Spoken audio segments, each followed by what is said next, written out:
Pada video kali ini akan dijelaskan mengenai surplus konsumen, surplus produsen, dan efisiensi pasar. Yang pertama, kita akan bahas tentang surplus konsumen. Surplus konsumen sendiri adalah kondisi saat harga yang dibayar konsumen untuk sebuah produk barang atau jasa kurang dari harga yang sebetulnya konsumen bersedia untuk membayar. Jika kita membahas tentang surplus konsumen, itu akan berkaitan erat dengan keseimbangan pasar. Kemudian keseimbangan pasar itu sendiri apa sih? Keseimbangan pasar adalah tercapainya harga dan jumlah keseimbangan pasar akibat pertemuan antara konsumen dan produsen. Kemudian, titik temu dari kedua hal tersebut merupakan keuntungan bagi kedua belah pihak.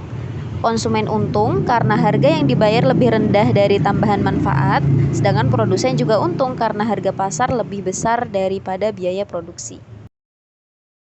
Sedangkan pasar adalah akumulasi dari konsumen dan produsen yang bekerja sama di dalam sebuah pasar. Nah, maka keuntungan tersebut dapat dirasakan oleh orang-orang yang berkontribusi di dalam pasar tersebut. Oke, langsung masuk ke grafik surplus konsumen. Surplus konsumen ini dengan kata kunci willingness to pay. Willingness to pay itu adalah kemampuan konsumen untuk membeli. Nah, di sini saya punya grafik, ada 4 konsumen, konsumen A, konsumen B, konsumen C, dan konsumen D. Nah, kita ambil satu contoh konsumen A. Misal konsumen A itu dapat membeli sebuah barang, kita contohkan misalkan tas. Dia dapat membeli tas dengan harga 4,5.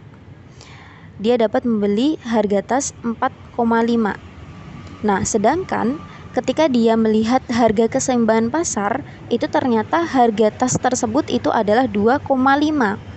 Nah, sedangkan dia itu memiliki kemampuan daya beli dengan harga 4,5. Nah, kemudian surplus konsumen di sini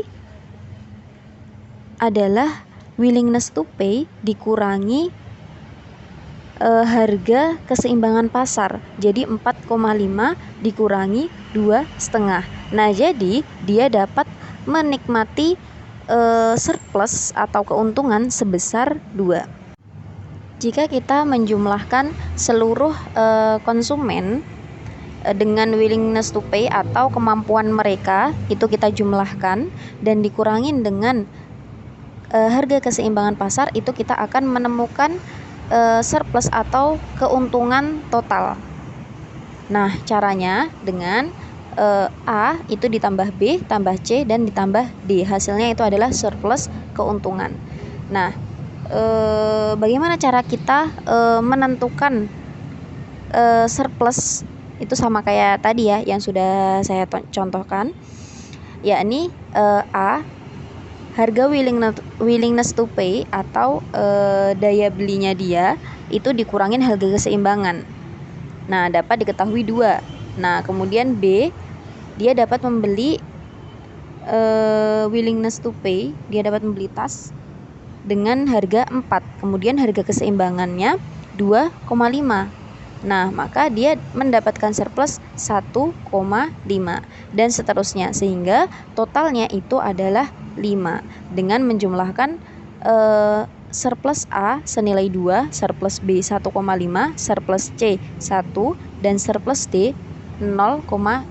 Jadi hasilnya 5. Nah, tadi adalah konsep dasar dari surplus konsumen. Nah, sekarang bagaimana jika harga pasar itu menurun? Nah, itu akan menjadikan surplus konsumen itu meningkat. Jadi jika titik keseimbangan pasar itu menurun, maka surplus yang didapatkan oleh konsumen itu malah meningkat. Nah, di sini dicontohkan kalau tadi titik keseimbangan pasar itu 2,5, nah sekarang turun menjadi 2. Nah, di sini penurunannya sebesar 0,5. Nah, jadi setiap konsumen itu akan bertambah surplusnya sebesar 0,5. Jadi A itu ditambah surplusnya itu bertambah 0,5, B bertambah 0,5, C bertambah 0,5, D bertambah 0,5. Nah, ada tambahan E. Nah, E ini dia willingness to pay-nya atau daya belinya itu bisa 2,5, tapi harga keseimbangan itu 2. Nah, jadi dari 2,5 itu dikurangi 2, jadi surplus yang didapatkan oleh E itu sebesar 0,5. Nah, dari surplus setiap konsumen itu ditambah, nah di situ akan menghasilkan surplus konsumen, total surplus konsumen baru, yakni 7,5. Sekarang kita akan membahas surplus produsen. Surplus produsen adalah selisih harga antara biaya terendah untuk memasok ke pasar versus harga sebenarnya yang bersedia dibayar konsumen atau titik keseimbangan pasar. Nah, di sini surplus produsen itu berkebalikan dengan surplus konsumen. Langsung masuk ke contoh. Ada seorang produsen W yang mana dia sebenarnya bisa memasok barang dengan harga 0,5, sedangkan titik keseimbangan pasar itu sebesar 2,5. Nah, maka dia memperoleh untung sebesar 2 dengan pengurangan titik keseimbangan dikurangi harga pasokan. Jadi 2,5 dikurangi 0,5 totalnya 2. Nah, lalu bagaimana jika harga keseimbangan itu naik? Nah, di sini surplus atau keuntungan yang didapat produsen itu juga akan naik, akan bertambah. Nah, jadi yang awalnya titik keseimbangannya itu 2,5, ini bertambah menjadi atau bertambah di titik 3. Nah, jadi W itu akan mendapat keuntungan sebesar 0,5. Nah, keuntungan ini diperoleh dari pengurangan 3 titik keseimbangan yang baru dari titik keseimbangan semula 2,5. Jadi 3 dikurangin 2,5 yakni 0,5. Nah, jadi W itu ketambahan surplus 0,5, X bertambah 0,5, Y bertambah 0,5, Z bertambah 0,5 dan ditambah 0,5 dari produsen baru. Nah, jadi ketika harga keseimbangan itu di 3, total surplus produsen menjadi bertambah serta adanya surplus produsen baru, yakni totalnya 7,5. Total surplus adalah surplus konsumen plus surplus produsen.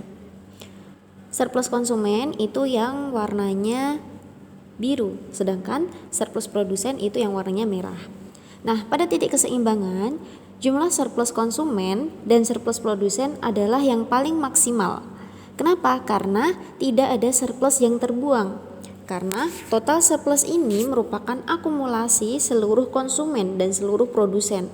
Maka dengan kata lain, keseimbangan pasar menguntungkan seluruh masyarakat yang terlibat di dalam pasar. Kembali lagi, karena pasar adalah media atau alokasi yang baik untuk mengalokasikan sumber daya. Nah, maka tidak ada surplus yang terbuang. Titik E disebut juga sebagai titik paling efisien karena tidak ada surplus yang terbuang. Surplus yang terbuang disebut sebagai dead weight loss. Ketika ada dead weight loss, berarti pasar itu belum efisien. Nah, ini adalah grafik dari dead weight loss. Contoh titik A. Misal, ketika pemerintah mengintervensi pasar bahwa produsen itu hanya memproduksi tas 2 buah, maka apa yang terjadi? Nah, yang terjadi adalah dead weight loss dari sisi konsumen dan dari sisi produsen. Surplus konsumen yang awalnya warna full biru itu terpotong oleh dead weight loss yang warnanya hijau. Dan surplus produsen yang warnanya merah, full merah awalnya, nah terpotong oleh dead weight loss yang warna hijau. Dua-duanya berkurang karena hanya mengintervensi untuk memproduksi di titik A itu 2 buah saja. Nah, jadi kalau terlalu banyak yang diproduksi itu juga akan ada dead weight loss juga.